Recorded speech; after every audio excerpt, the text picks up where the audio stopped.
I think trucking gave me a life. I struggled in high school academically, and it wasn't until I got to truck driving school where I realized I was very successful, just like academically. But I realized that I'm not stupid. I just didn't care in high school. And I see so many young people that are coming through the educational system today who plainly just don't care. Why? Because we don't give them anything to care about. And what we created here in Patterson, it's a non-traditional classroom. It's a classroom where somebody can come in and feel successful.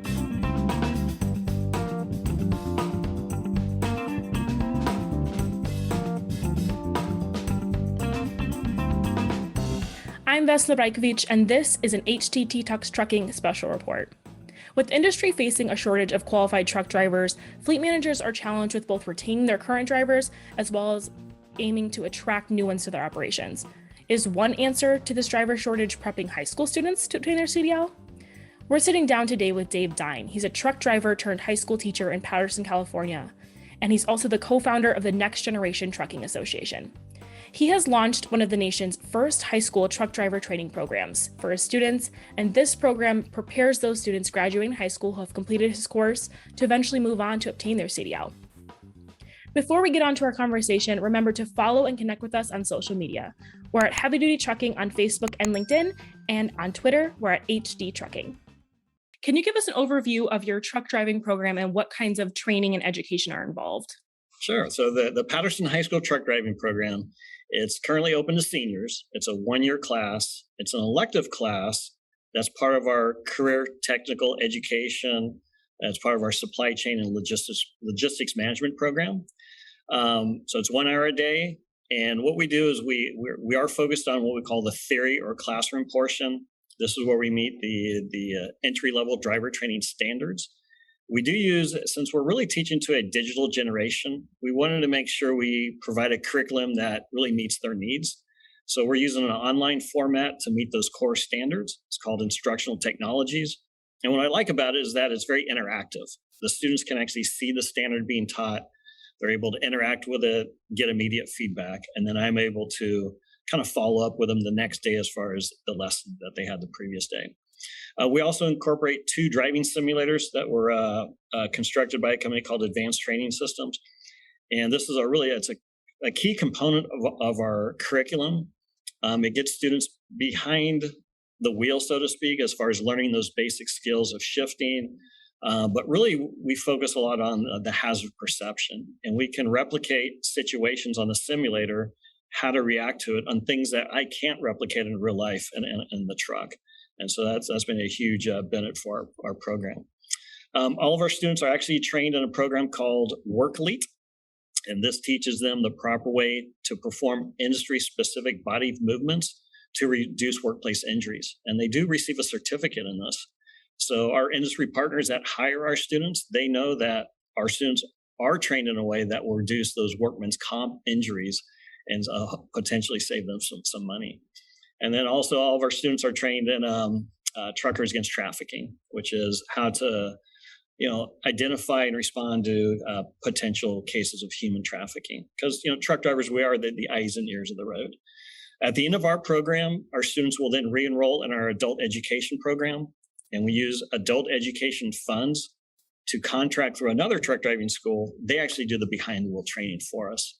So if a student does turn 18 while they're still enrolled at Patterson High School, they start behind-the-wheel training right after high school. They'll have their CDL usually by the end of the summer.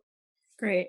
Because we're hearing so much in the trucking industry about the challenges that fleet managers face in retaining qualified drivers, but as well as attracting drivers to their fleets in particular. And a big piece of that of the puzzle is that the industry is facing a shortage of qualified drivers who have a CDL. So do you see your program and programs like yours being the beginning of a solution to this shortage? Well, it's definitely a solution, because our current solution is not sustainable, which is let's just steal drivers from each other. I mean, and that is great for the driver because of salary, and we tend to steal them by raising salaries, which is fantastic. But it's horrible for the consumer. I mean, we're all going to be paying more for our goods. But I think the one way the industry can get involved is be proactive, be part of the solution. And one of the things that we started is I'm actually a part of a team that has created a nonprofit trade association called the Next Generation in Trucking Association. And we are asking for the industry to join us in our mission. And just not financially, we need people that will come in and help us create some state action committees, help us identify good potential schools that we can replicate the Patterson program into, and also identify those industry supports that will help them keep that program going. And we need the industry to be a part of advisory committees, help guide these programs. The solution's out there. There's over 26,000 public high schools across the U.S. There's federal money set aside for this type of training. So like we're not taking money from the general education budget of a high school. This is all money that a school just needs to apply for through their state grants. And the money's out there. And these programs could be started anywhere. And part of what we want to do is actually help the schools start these programs using the curriculum that we've developed here at Patterson High School. Yeah, and I can imagine for many students, your program and programs like this could very well be the first introduction to the industry as a whole, the trucking industry. So what are you hoping that these students take away from your program? Yeah, what I like about this class, it's really an exploration class. So students can come in to actually explore the industry. And for some, they're going to find out this is a great fit. There's others that are going to say, you know what, it's not for me, and that's okay. I want them to find out now so they don't leave high school, spend $10,000 on a CDL and realize it's not a good fit for them. So yeah, we want them to explore this class. Ultimately, I want people who leave this class to have an appreciation for what the trucking industry is and how vital it is to our nation, and to really kind of appreciate those people that kind of dedicate their lives to this industry. And do you notice a change in perception of students have of the industry coming into the class versus at the end of your program? And how has your course and program really been received by the student body? You know, it's great seeing students that come in and that don't really have a connection to the industry. And one of the things that we do here in Patterson is we create those relationships, either through guest speakers or through field trips. And the students really, they pick up on what a great community the trucking environment really is. It's very unique. It's made up of very hardworking, dedicated people who share a common passion. And when they feel that connection, the same connection that I feel, I take such great pride in being a part of this industry. And when they start feeling that, they're just drawn to it. They want to be a part of that. And so it's great seeing those students who embrace this industry as much as I do. Great. And I understand you have a background in trucking and were a truck driver yourself.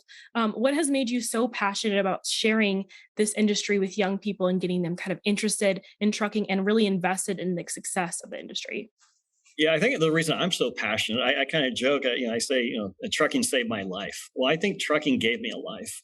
I struggled in high school academically, and it wasn't until I got to truck driving school where I realized I was very successful, just like academically.